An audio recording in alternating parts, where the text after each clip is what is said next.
My name is Mike Sullivan. I'm a former IRS agent. I was a teaching instructor when I was there. I'm the author of a best-selling book on Amazon, Exposing Secrets of IRS Settlements. Let me tell you something. I want to tell you exactly how IRS is going to deal with your debt. I've worked thousands of IRS cases, and whether your case is at the service center, the ACS level, or it comes down to the field, there's a certain way that IRS is going to deal with your debt. First, they're always going to make sure your tax returns are filed. So when I was an agent knocking on doors, seizing assets, first question I'd ask, are all your returns filed? That would kind of set the tone for what's going to happen from here, because if you haven't filed your returns and you're a repeat offender, habitual offender, it's going to set a different tone. So make sure all your tax returns are filed. If you got a notice and you know IRS is coming, get your returns filed.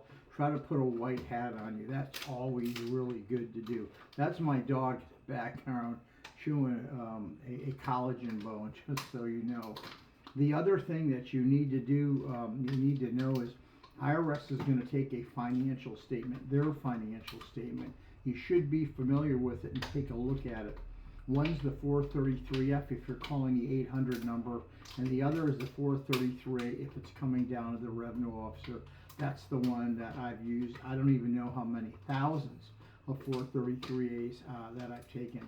At the end of that 433A, your case is either going to go into currently non-collectible, because IRS will deem you can't pay the tax, or it's going to go into a payment agreement because your income is high and you don't have your expenses don't justify. Maybe you're making too much income for your expenses. Or the other thing is, they can suggest they're not going to suggest you can file the offer and compromise. So you got the currently non-collectible hardship, the payment agreement, or the offer and compromise. Those are the only three ways IRS is going to close your case. So you've got to be familiar with those. So don't go into this blind. That's the last thing you want to do. I'm now telling you and exposing how IRS is going to work your case. If you need me, give me a call.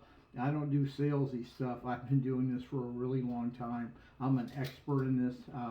So check out my website at 777. I got a bunch of national interviews, but I want you to know right now, don't go into this blind. Make sure your tax returns are filed. Give me a subscription if you would. That really helps me. Thank you so very much.